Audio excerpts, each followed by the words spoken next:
Benvenuti su 5 Minute Thoughts. In today's audiolog, I'm going to talk about student finance, specifically student finance in England. Now, I'm going to talk about this purely because my sister has been asking about this recently, and as I have been a student in England and I've gone through some of this process, or some of my friends have been or has gone through this process, I thought I could share my insights on this. Before I start, I'll be purely talking this about student finance in England, not UK, in England, and for British citizens.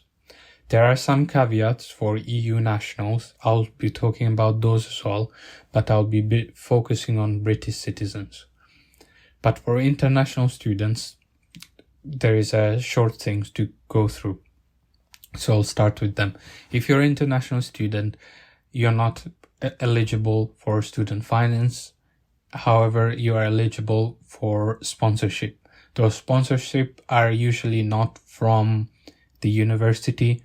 They are from other companies or your government from your country. As an international student, if you have certain grades, or if you're from a certain country, or as they put it, from a developing country, you will get certain discount. So now let's pass on to the British citizens. If you're British citizens, you can apply for student finance, and this is usually done around now, between March and April every year. There are two types of finance that you can apply for in one application. Let me clarify. When you apply for student finance, you can apply for up to £9,250 for your uni fees, which is basically the fee for your course. After that, you can also apply something called maintenance loan, which is basically an add-on for your living cost. And this living cost varies depending on your socio-economical background or economical background. Basically, if your parents or if your household is earning under a certain limit, you get a certain percentage. If your parents are earning above a certain money, you'll get a certain amount of money. Depending on where you're going to uni, that will also affect how much you can get. The money that you apply, it comes out from student finance in two ways to you. Well, I say two ways, but it only comes to you in one way. You get this £9,250, which is your uni fees. It will directly go to your university straight away. However, the maintenance loan that you get on top will be coming to you in 3 installments. To you, I mean to your bank account that you'll be providing in 3 installments. Usually at the beginning of spring semester, at the beginning of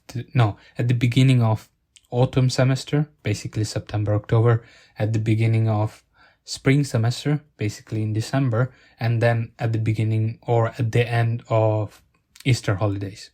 Those are the 3 installments that you'll be getting. Now let's talk about the repayments. Okay, now that you got the money, what happens with the repayments? Oh, by the way, once you apply for student finance once, you will have to apply every year. It's not really necessarily applying, it's more about updating the information. Yes, you're moving into the 2nd year and 3rd year and so on and so forth, and you're still with the same university. So now let's talk about repayments. For repayments, you'll have to pay back both of them. Now, if you are working, after graduation will be in the NHS, your mileage may vary in the sense of there are a different set of things that will be happening to you. If I'm not mistaken, if you work in the NHS for a certain amount of years, you don't have to pay back. Or if you work in the NHS, you won't have to pay back after your graduation. You will have to pay this money back that you took over the past 3 years, 4 years, 5 years, 6 years, who knows, for how many ever years you took them.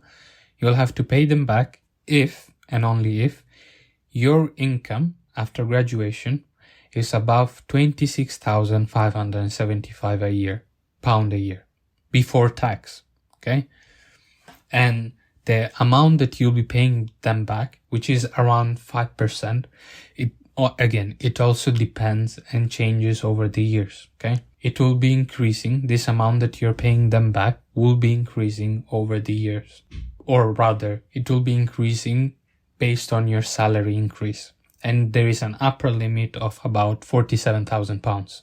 So from 26,000 up to 47,000, if your salary is increasing, you'll be paying them back that particular amount or that particular percentage based on your income.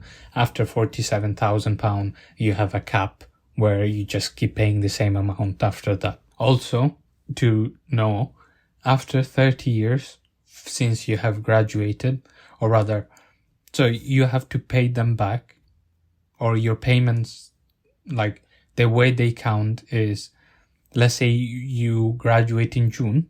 In UK, the financial year starts in April.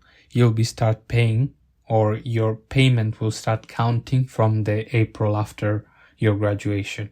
So from that April, in the next 30 years, they'll be charging you. After that, it's something called as written off. Basically, whatever is left, you don't have to pay them back. Now, for EU students, if you're EU students or a EU national, unfortunately, they have, due to Brexit, they have clarified that you will be paying oversea fees, which is a lot of money. For example, at the University of Sheffield, to study aerospace engineering, for an overseas student is about £24,000 or something like that.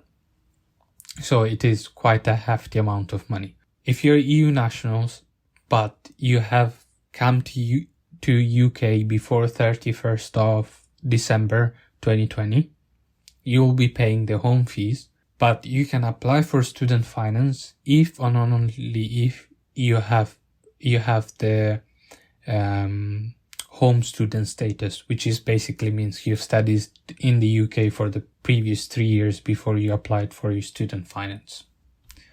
So I hope this sort of makes sense how the process works, and I'll put the links from the websites and blogs that helped me the most to understand at my time how the whole process works and how much you will have to pay them back, how to calculate it. I'll put the links below. Hopefully this was useful. If this type of content is useful and if you have more suggestions, please let me know below and I'll try to cover them at best of my abilities. Have a wonderful day. Bye.